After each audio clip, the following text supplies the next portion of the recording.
Some show up at Keeneland just to be beautiful, some for the burgoo. Me, it's because the best handicapping challenge on God's green earth is right here in Kentucky. Star horses come from Florida, California, and New York, Arkansas, and Louisiana, all to what undoubtedly is the greatest horse racing melting pot in America. Into the stretch at Keeneland, and Flight Line just moves right by. Life is good. Win here and you've done something. Love what you do and you'll never work a day in your life. That's Keeneland. Now, let's get handicapping.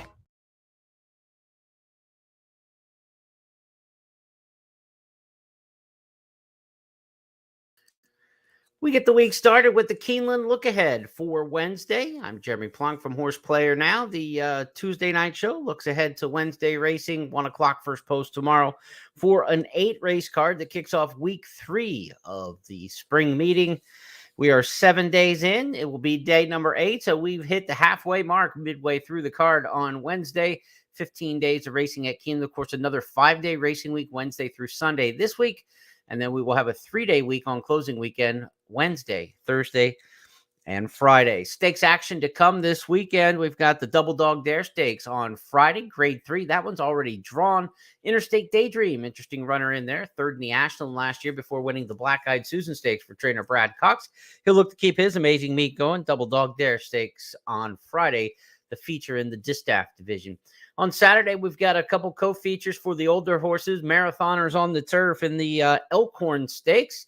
The big spring meet turf marathon here at Keeneland, going 1.5 miles in the Elkhorn Grade 2 company there, big purse. And then also the handicap division has its big race, that being the Ben Ally. We will see. There was some talk and rumblings that we might have Rich Strike, the Kentucky Derby winner from last year, in the field. That does not look like it's going to happen now. So we'll see who ends up in the Ben Ally. That field will be drawn on Wednesday, Wednesday for Saturday, as will the fields for the Elkhorn. So a lot to look forward this week. And as we get set for this Wednesday card, tomorrow the 8-race program includes 2 carryovers of note. $60,000 in the Pick 6 carryover. The $1 Pick 6 at Keeneland will be races 3 through 8 on the card on Wednesday. We'll go through all the different wagers and where they start and what we're looking at in terms of the big picture in just a moment. And the other carryover that you want to keep an eye on is $20,000 in the carryover for the Super High Five in the 8th and final race to come on the card on Wednesday. So 2 carryovers to take a look at, and we'll look at the entire card as we take a look at the big picture for Wednesday's racing at Keeneland. Again, carryovers in races 3 and 8 for the Super High Five in the finale. Pick 6 carryover begins in race number 3. Swing races, as I call them on these 8-race cards, are races 4 and 5 because they're a part of almost all the multi-race wagers. You look at race number 4 on the card, it's going to be part of the early pick 5. It's going to start the late pick 5. It's also going to be part of the early pick 4. And the race number 5 on the card is going to be part of the early pick 4 and the late pick 4 because the early starts in race number 2. It's going to be the final leg of the early pick 5, and it'll be the last leg of the late pick 5, or the second leg of the late pick 5. So a lot cooking on these 8-race cards because they're so condensed and squeezed together. So races 4 and 5 really have a lot of action. I think we've got a confident single, one of my key plays in race number 5. I don't think we're going to get a big price, but I think you can hone in on just one horse in race number 5, and that's going to really help as you try to strategize the card and play these pick 4s and pick 5s. If a race that's in and out of all the different sequences includes a single, that's a good option there. So that's one of our key plays coming up, second key play in race number 5. Keeneland Turf Pick 3, we will have one despite just the 8-race card. We've got plenty of grass racing for you. Races 4, 6, and 8. And in terms of the weather, things look good. Tomorrow's forecast should be somewhere right around 80 degrees and dry conditions. So looking for a great day of racing. Our key plays will come in races 4, 5, and 8. I'd love to tell you the race number 4 is going to really help us in the multi-race wagers, but it's an underneath play we like at a long shot price. Second or third, perhaps, in a race that's probably going to take quite a few bullets to use to get by in the multi-race bets. So key plays there. And then we got a couple real long shots to close up shop in the finale. So as we do on each edition of the Keeneland Look Ahead, you'll get not only my opinions, but I like to mix in the Keeneland Handicapper Selectors box, where our other public handicappers at Keeneland offer their opinions. Gives us a good chance to see where the favorites may be, where people are really looking to all lay on the same horse and expect them to run well. And then where the long shot races may be, where 4 or 5 of us all have different opinions on a race. So without further ado, here's the Handicapper Selectors box. You can download this yourself at Keeneland.com. Go check it out. Print it out, take it with you to the track, or keep it on your phone or whatever device you use when you're playing with an ADW. Certainly can help you with the selections throughout the card. Scott Hazelton, Tom Leach, myself, Gabby Gaudette, Kim Nelson, giving you our picks each and every day. We're looking for a better second half of the meet than we had first. No doubt about it. The first 7 days of the meet have not produced a profit for me in the win column, as we've had the last 2 meets at Keeneland. So we need to pick it up here the second half of the meet. We're going to be like Zenyatta and close like an express train. Let's go to the first race on the card for Wednesday. Again, an 8-race program starts with a 4.5 furlong baby dash, as we call them. These are the 2-year-old maiden specials. And this has been Wesley Ward territory historically, and it's probably expected to continue to be historically Wesley Ward territory, because we've had 3 2-year-old races so far at the meet. Wesley Ward's won all 3 of them. 2 of them are horses that were heavily backed. The third one was the longest shot we've ever seen a Wesley Ward 2-year-old pay at Keeneland. He had another horse in the race. He entered 2, and he won with the longer of those. We've got a situation in here where Ward's got the big player in here, Late Night Mistress, and Barai. He's got 2 in here that both, I think, might be first and second favorites here. They're both going to get backed. Let's look at the selections across the way. There are some different opinions in here, though. I've got Late Night Mistress. The 11 is the top of the Wards. Barai, the second pick in here. Late Night Mistress, I like this one a little bit better because she's by Into Mischief, the top dirt sire here at Keeneland. Out of Late Night Powwow, she was a really good sprinter in the Mid-Atlantic, Charlestown Laurel, but she was a really good filly.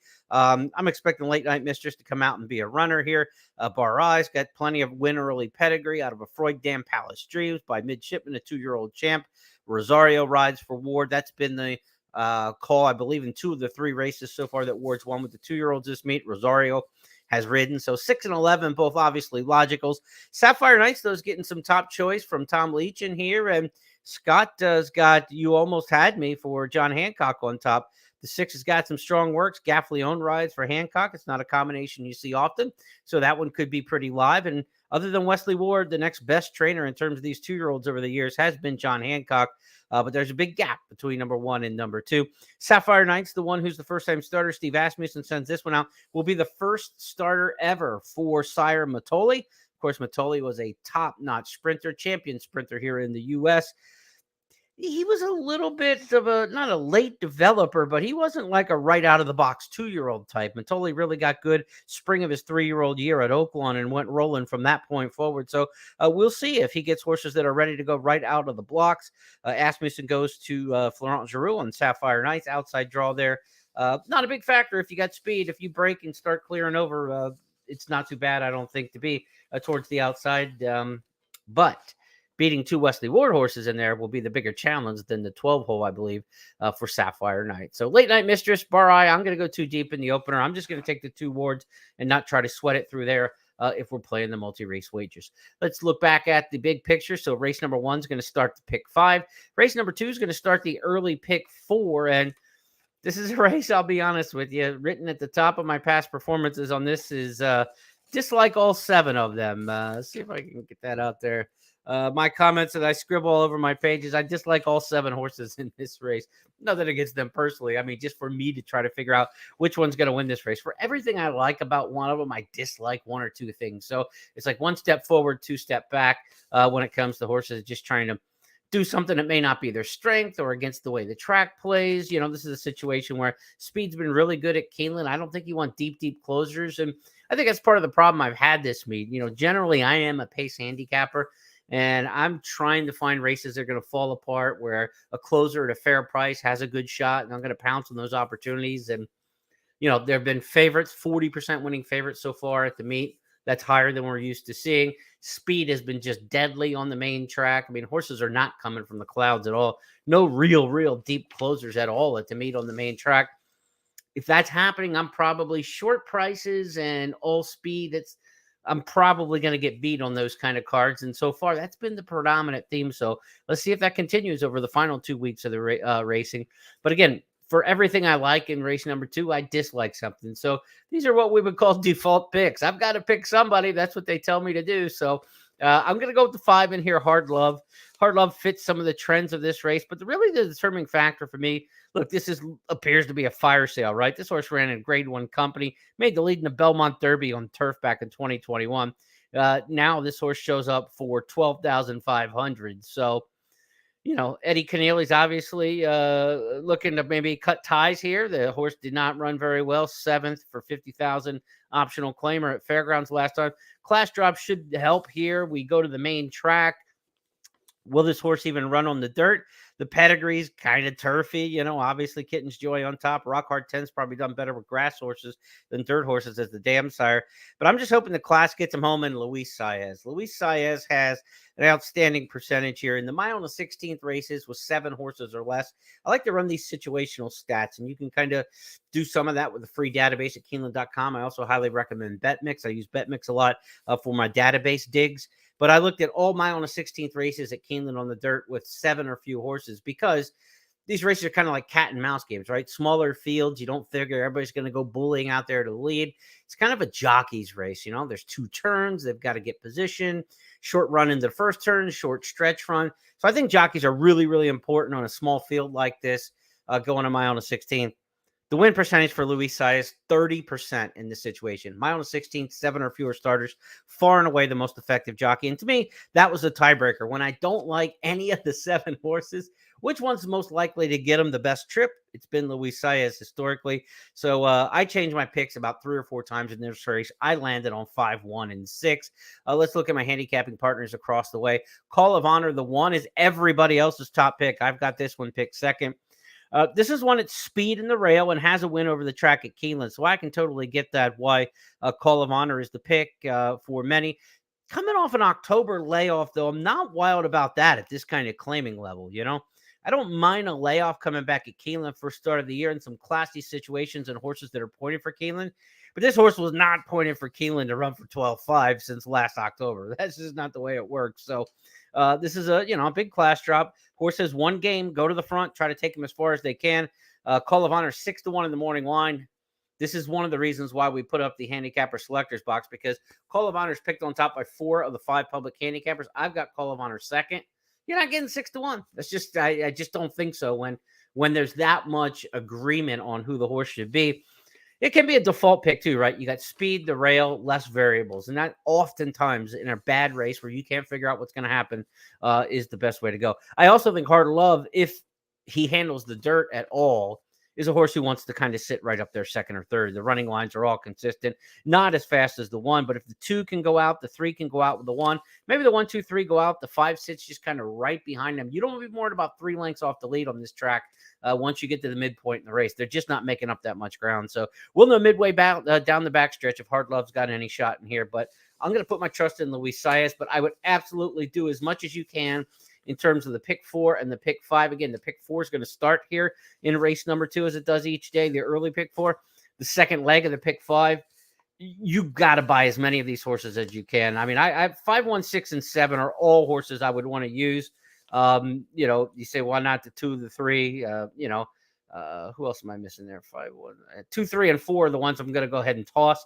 4's kind of been off the mark in the last couple. The 2 and the 3 are other speed horses, right? And so if the 1, Call of Honor, if a speed horse is going to win this race, I think it'll be Call of Honor. So the other 2 speed horses, I'm not taking them. That's why I'm tossing out the 2 and the 3, because I think the 1 is the best of the speed horses. And if it doesn't set up for the 1 to win up front, why would it set up for the 2 and the 3 who look a little bit less talented than the 1 in the same running style? So that's why we're going there. I would go 4 deep in this race, 5, 1, 6, 7. But if you want to buy more and use more, feel free. But I'm not one to use 6, 7, 8, 10 horses on a spread ticket very often at all. Let's go to race number 3. And race number 3 is going to start that carryover pick 6. Again, $60,000 into $1 pick 6. This is not a jackpot pick 6 at Keeneland. Straight $1 wager here, and $1 per combination as you spread your tickets out. Let's go to the handicapper selectors for the 3rd race on Wednesday. Icy Stare, top pick by myself and Scott. Get By is the top pick by Gabby and Kim. I've got Get By second. Tom's got Get By second. And Tom's here for the party. He's got number 12. I'm here for the party as his top pick, the 12 at 12-1 in the morning line, Eddie Keneally. We'll see if that's Tom's long shot pick of the day. We'll have to watch today at Keeneland tomorrow morning to see if that's the one he spotlights as his long shot pick of the day. 12-1 there. You want to give him a little extra look. Tom's pretty solid when he goes for the prices. But Icy Stare, the top pick by myself and Scott. This is one that adds blinkers, already has speed. I don't think there's a ton of early speed in this race, and it's 6 furlongs maiden claimers.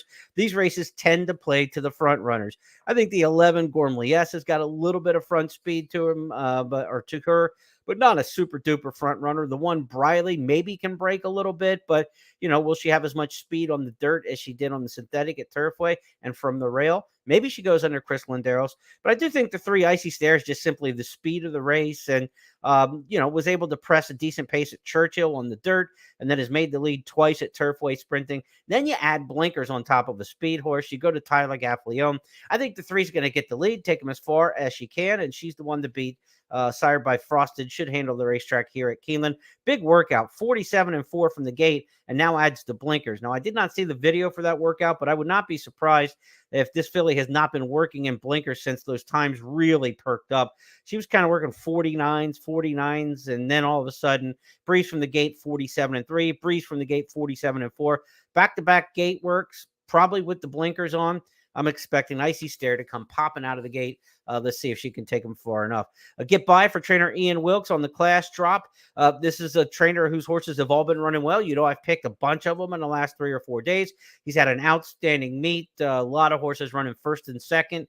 Get by would be the top pick. However, I just think it's going to be too far off the pace. You've got to be up near the lead in these races at Keeneland, especially 6 furlongs on the main track. There's just not a closer profile at all. Maybe it'll change. Maybe we'll have a different wind direction, and we'll have a big headwind down the backstretch tomorrow. Maybe they've done some maintenance to the track that we'll find out about when the maintenance report's reported tomorrow. That's going to slow things down. You'll know by race 3, certainly, if things are still playing towards the front, because we've got nothing but dirt races right off the bat. But I would expect that Get By is going to be running late in this race, but they're just not winning from 6, 7, 8 lengths off the pace like this horse figures to be on paper. So I think it's Icy Stare up front. The 9 comes with the close. The other one to keep a little eye on here is number 10, Call Cat. This is a horse I think we're going to get a price on. The 10 is 8-1 in the morning line. Mike Tomlinson, the trainer there, and this horse had an okay debut running 4th at Turfway, but Thompson likes to save his horses for a little bit later in the meet at Keeneland. He'll run more on weeks 3 and 4 when things get a little bit easier. He's a pretty shrewd trainer in that respect, and has had some success saving horses for a little bit later in the season. So Call Cat, I think, one you want to keep an eye on here. 193, the way I see it in race number 3. I think, in terms of the win end, would you single Icy Stare in here? I wouldn't be totally against that move. But 3 deep, no more than that. I'm not going to use any more than the 3, the 9, and the 10 in the 3rd race. 4th race comes up next, and this will be the swing race of the pick 5, because it's the start of the late pick 5. It's also the 4th leg of the early pick 5 on races 1 through 5. Also, you see in the green, the TP3 means Keeneland Turf pick 3, and we've got Turf Milers here in Maiden Special Weight Company. And this is my first key play of the day. We got Ward in the opener. I think the Tyler horse that he's riding in the 3rd won't be that big of a price. The 2nd, I have no opinion on at all. I don't like any of the 7s. So the first time I kind of get interested here is race number 4, and that kind of happens for me a lot. The earlier races in the card, the racing office tries to move them, the ones that probably aren't going to handle as much money, up towards the front. Then they're a little bit less attractive from a betting standpoint. So typically, it's not rare if you look and you say, wow, I never seem to have any picks in the first couple races on the card. It's kind of set up that way. Of the least attractive races are put at the front of the card, because in all the studies and all the history is handle increases as the day moves on, So the better races will be in middle to late in the day. The least attractive betting races will be at the beginning of a card, smaller fields, maidens, that sort of thing you'll often see. So this 4th race in the card is the first one I'm really interested in, because number 3, Paint Me Perfect, is a horse I think's got a real shot in here. This horse ran 4th in the fall meet here at Keeneland, got beat a length and a half at 40-some to 1. I think we're going to be a big price again under Steve Margolis. Steve adds the blinkers this time. Third start in the form cycle here. Has 2 runs at Fairgrounds that weren't bad at all. I think you come back to this turf course, and I think there's going to be a better pace scenario. When this horse ran here in the fall, had absolutely no chance. 49-1, 115-2 for the first 6 furlongs. You shouldn't close a drop in a race like that. This horse still rallied nicely, closed 3 lengths down the lane to get beat 1.5 lengths when running 4th. I like it. David Cohen comes back. He rode this horse over the winter at Fairgrounds. Back aboard, you got the Kitten's Joy on the dam side of the pedigree. I think this is like sprint money speed up top, and then you got that Kitten's Joy turf and stamina on the bottom. I think that's why this horse has a good turn of foot. I think you're going to see a good rally here from Paint Me Perfect, the 3, 15-1 in the morning line. I don't think this horse necessarily gets the victory, though. This is the kind of one who, is going to pick up pieces. But to get the win, I think you make a smaller win bet, and you really want to key this horse underneath. And that's why in my key plays, we're looking to get this long shot underneath in the trifectas. I think you've got a couple other horses in here that really want to be used around the 3 Paint Me Perfect that are much more likely to be the winners of this race. Make the Boys Wink the head of that group. And that's why when you see in my picks and across the way, Make the Boys Wink is picked on top by 4 of the 5 handicappers. The 9 Just Say So. The other one, Eddie Keneally, has this Warfront filly. Warfront sired 2 maiden winners already on the grass here at the meet, going really well with his offspring here at the season. Just Say So also had no chance at all from off the pace last time out at Fairgrounds. Again, the pace scenario, if you like the 3, you got to like the 9 with that kind of style. The 8 also comes from way back in the pack. I think these are all logical horses. The 6 in here, Fancy Cabernet, is one that could be up near the front. There's a route pedigree for this one who was running well, going shorter by Mendelssohn out of a point given mare, but was running better going shorter at Turfway Park and at Fairgrounds. So this horse gets to the turf. Certainly Mendelssohn should get you some grass, and Rosario rides. I think the 6 will be up near the front, Fancy Cabernet. And then the 7 for Chad Brown is also usable in here. Coming off the Saratoga layoff, should be a little sharp. And be a little bit closer to the pace than what we saw when going 5.5 on the grass at the Spa last year. So we've got some options in here with the 3. So the 3 is my key horse to get underneath, but I'm going to use horses like the 6, 7, 8, and 9 around the 3s. So let's go 6, 7, 8, 9 with 3 with 6, 7, 8, 9. So that's 16 combinations. It's an $8 trifecta. And then we'll put the 3 in the third spot. So 6, 7, 9 or 6, 7, 8, 9 over 6, 7, 8, 9 over 3. So if we can get the 3 second or third, it's only going to cost us $8 for every 50 cents that we use in second, $8 for every 50 cents we use in third. And if we can get the 3 on the board at a big number, 15-1 in the morning line, may even go a little bit better than that. We'd love it. That's what we want to try to do to take down the try or the exact or the trifecta in the second or third spots. Certainly you could go with exactas again, part wheel 3 with the 6, 7, 8, 9. And again, $1 each way, that's $8 for one direction and then 4 underneath as well.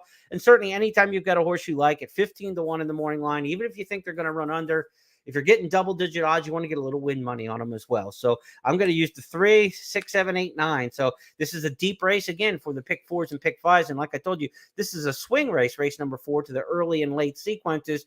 While I love the race intra race to play from a standpoint of playing the multi-race bets, this is going to get expensive for us, if we use all of these. But I think there are 5 legitimate options. And I hate to tell you this, but there's a 6th legitimate option if the 14 Bull Toro draws into the race. So I think you want to use the 14. If the 14 gets in the race, certainly would swap into any of the positions if we happen to lose one of our other horses. I think you definitely want to use the 14 under consideration. So our key play number 1 comes in race number 4. And again, it's going to be the 3 horse, nice price, in the second and third slots in the trifecta with our logical horses, the 6, 7, 8, 9, and if the 14 would happen to draw in. Keeneland Turf Pick 3, I'm afraid to say we're going to have to use 5 of them here in leg number 1, which can get awfully expensive if we're looking at a $3 minimum wager for a bet like the Keeneland Turf Pick 3. So we'll see what we've got in races 6 and 8, and if we have too many combinations, it's just a day when we're not going to take a shot at the Keeneland Turf Pick 3. If we can narrow those other races down a little bit, then maybe we take the swing. Let's go next to race number 5. Speaking of swing, it's our second swing race that's part of the early and late sequences. This one's part of everything in race number 5. The early pick 5, the early pick 4, the late pick 5, and the late pick 4. So 4 major sequences go through race number 5, and I'm confident in the single here in race number 5. And in terms of an intra-race bet, it may not make us much money to go betting Invisible War. I think the horse is going to be 2-1 or less, 2-1 in the morning line. But I think Invisible War is going to get the job done in this spot. So I'm going to single this horse in race number 5 in the early pick 4, pick 5, all the late wagers as well. Invisible War has what I call a little bit clouded form. There are a lot of races in here that are synthetic or turf or route races. Look at this horse's one-turn dirt races. 6 furlongs at Fairgrounds, 3rd. A mile at Gulfstream, 1st. A mile at Fairgrounds, 2nd. That one's 2 turns. The 7 furlongs at Gulfstream is what I circled. Win by a neck. So the 3 races showing at sprint distances, 1-turn races on the dirt, 2 wins and a good 3rd for 50,000. We're back at the 50,000 non-winners at 3 level. Irad Ortiz rides for Mark Cassidy. I think this horse is well meant here in this spot. Likes to sit fairly close within 2-3 lengths of the lead. Probably going to have to do that to be effective over this track going up the about 7 furlong distance. But I think the one Invisible War is the horse to beat. Kim Nelson also has the one on top in here. Everybody's got the one somewhere in the mix. Maybe a few are trying to beat him. So let's look at the other options in here. The 7 for Scott and for Tom is Long Shadow. Kelsey Danner sends this one out. Blinkers on for Long Shadow, a horse who has not raced here at Keeneland in the past. Tappinger Colt is making the second start off the layoff after a 4th place finish at Tampa Bay Downs. So that's Long Shadow. I didn't use Long Shadow in this particular spot, but I certainly respect the opinions of the others. I think the other one to watch is Raymond the 2. This is a horse by Into Mischief.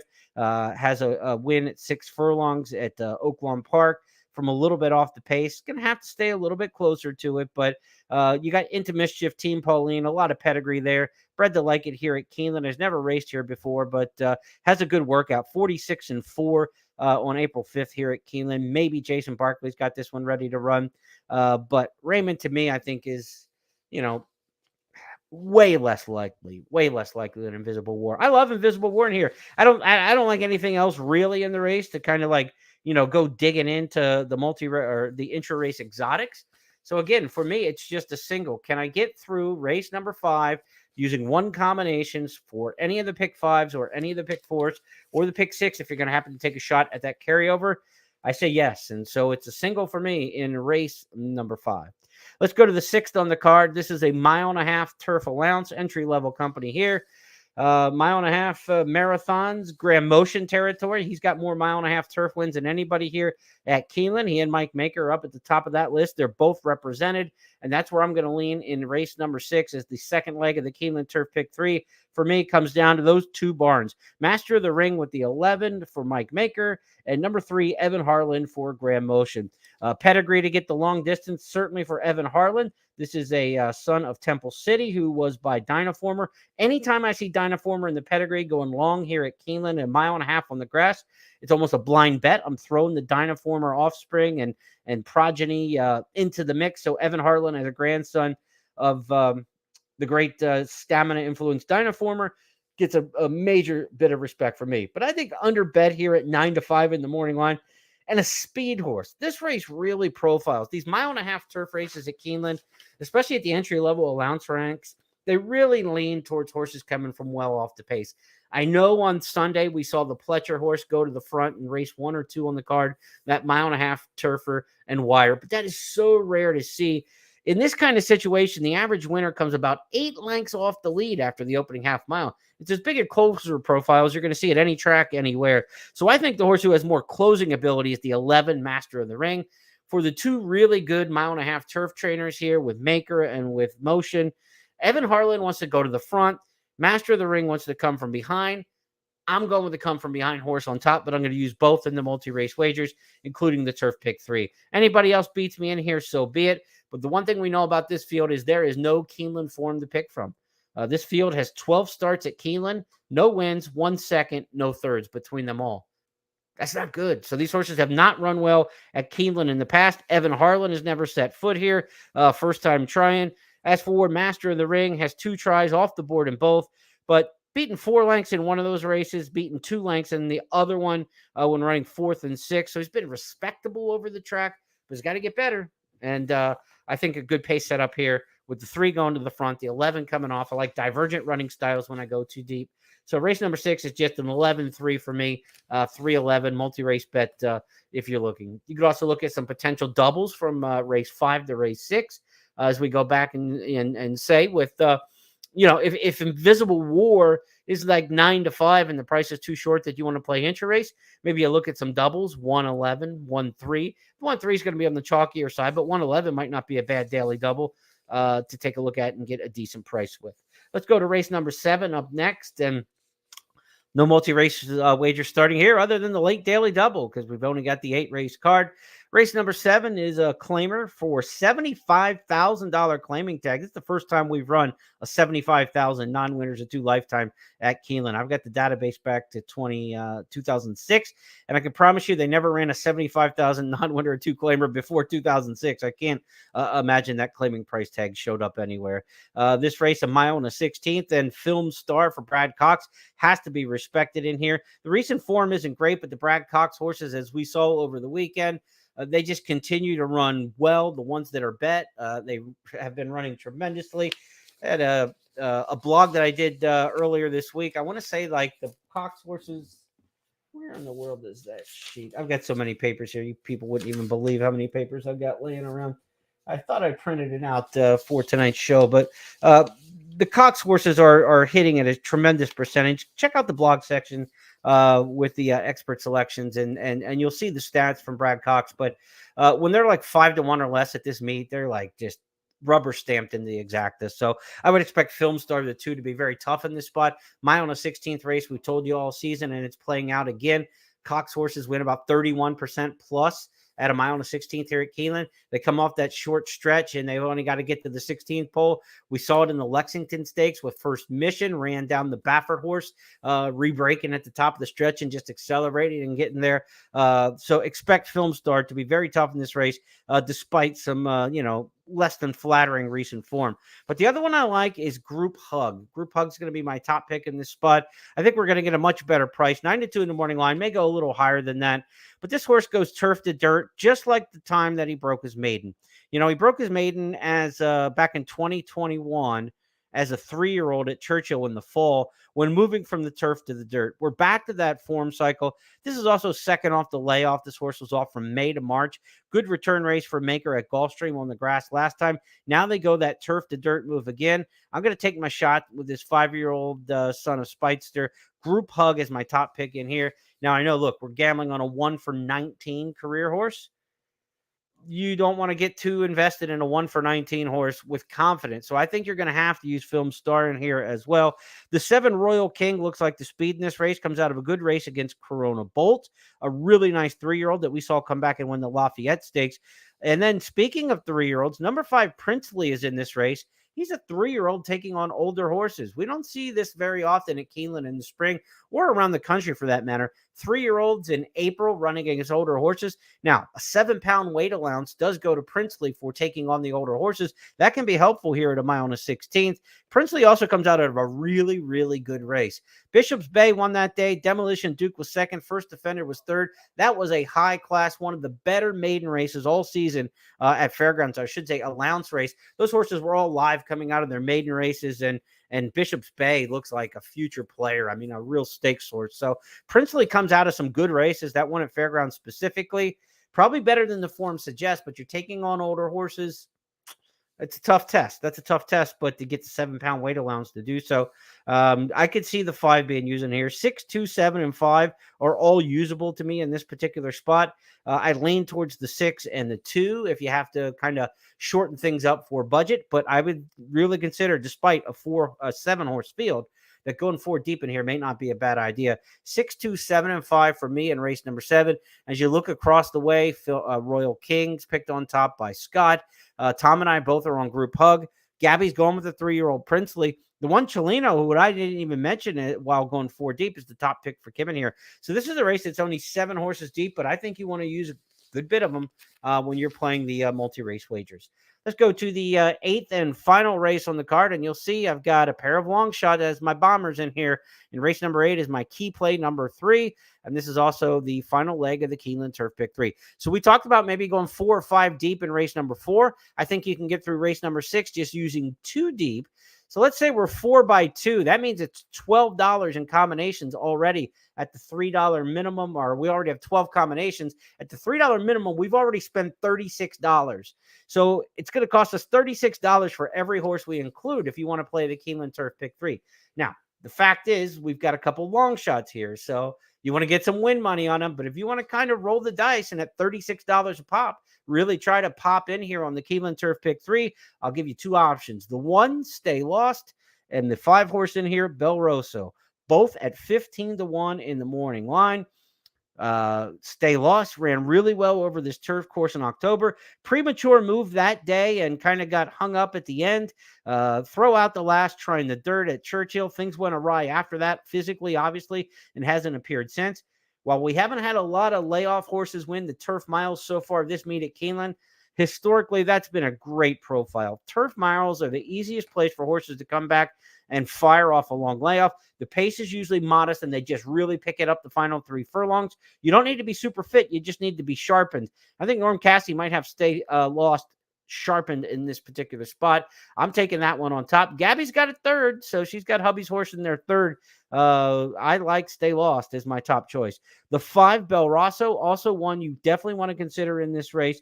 This is a horse coming off 2 good races last year. The race against Chop Chop at Ellis Park was a good one because Chop Chop was one of the better 2-year-old fillies last year in Kentucky for Brad Cox. She has not turned out to be anything at all since then, and then as a 3-year-old, but she was sharp last year. So the form for Bel Rosso is pretty darn good. And Jeff Hiles gets Brian Hernandez to ride here. They get Lasix for the first time because remember, the 2-year-olds weren't racing with Lasix. So this horse gets Lasix off the bench, freshened. Turf milers off the layoff, good prices. I'm excited for the finale. Stay Lost, Bel Rosso, both 15-1. The other one I've got in there third is Frontal Attack. This is the first-time starter by Warfront. Again, there's already been 2 Warfront maidens win on the turf so far this meet. Chad Brown sends this one out for Peter Brandt. You have to respect the connections. Irad Ortiz is going to ride, but I haven't seen a lot of the work for Frontal Attack. And this isn't a profile where first-time starters win a lot of the races. Experience tends to win these. So if Frontal Attack wins, tip the cap and move on. But I'm going to try to beat her with 2 long shots. Stay Lost, Bel Rosso. Potentially, you might be betting both to win. You certainly want to get to those 2 long shots in the last couple races on the card. Late doubles to the 2 prices. Late pick 3s to the 2 prices. Pick 4, pick 5. I'm going to try to wrap up the multi-race wagers with those 2 and only go 2 deep. And if I can catch one of the 2, we're looking at a nice payoff for sure. So that's the way I'm going to wrap the card up. Use the 1 and the 5 in the race 8 finale. We got to get one of these big ones to pop in. Too many favorites. And what I mentioned in that stats blog I wrote that I was hinting at earlier that I cannot find the printout of. Wait a minute. Here we go. At the end of the night. So let me read a couple of these stats to you. The Brad Cox stat we were talking about, how Brad Cox is not misfiring at this meet. He's had 11 runners at 2-1 or less. 10 of them have finished in the exacta. So when Brad Cox is 2-1 or less, he's 10 for 11, 6 wins, 4 seconds in the exacta. With his favorites, he's 7 for 8 in the exacta, 5 of those winners. And if he's just 5-1 or less, he's 12 for 15 in the exacta. So the Brad Cox horses, the only ones that haven't run were the ones that were kind of let go at bigger prices that just didn't seem to fit. Everything else he's had is really running well. The other thing we want to talk about is how the favorites are winning early in this meet. 40% favorites, almost 39.7%. That's up from what we're used to seeing. You know, we're used to seeing about 35% over the first 2 weeks of a spring meet like this. So we're running higher. But in the past, that has kind of flattened out a little bit at the end of the meet. So we kind of expect that the final 2 weeks of the meet to kind of drop. We're used to seeing it go down about 2 points over the final 2 weeks. So I don't think we can sustain 40%, 39.7% favorites at the meet. If we do, I'm not going to have a good final 2 weeks either. That's just the way it's going to be. But we're going to try to get some prices here to wrap things up. But again, check out the Keeneland Keys blog. It was posted on Monday on the Keeneland website in the handicapper selections area. So scroll around to the different dates and find that on Monday for 5 key plays. Good turf meet for Shug McGahee so far, and some stats there on how the Turfway horses are running so well. Turfway's already had 10 winners at the meet, and they're averaging 13-1 odds. If you can catch these Turfway horses, easier said than done sometimes, because you got a race where sometimes there might be like 6 Turfway horses in a particular race, but they're paying back at 13-1 on average. The Turfway Park winners, certainly a good place to price shop. We hope you enjoy the races tomorrow at Keeneland. Again, should be great conditions, fast and firm. I think we'll be looking at. First post is at 1 o'clock, and tomorrow they will draw the card for Saturday. Saturday's card includes the Elkhorn Stakes and the Ben Ally, so we'll know the big fields for the stakes races coming up tomorrow afternoon by the time the first race rolls around. Thanks for joining us tonight. You can catch this on demand after the conclusion of the show at the various channels for Keeneland and Bet Keeneland and the Keeneland Racing Twitter handle, as well as the Keeneland YouTube page. Check it out at your convenience leading up to the races each and every day. I'll be back tomorrow night for a look at the Friday card. So good luck to you. Tomorrow night we'll be looking at the Thursday card. So get our day straight here. Tuesday for Wednesday, Wednesday for Thursday. So when we see you on Wednesday night, we'll be taking a look at the Thursday card. Good luck, everybody, on the kickoff to week number 3 coming up on Wednesday.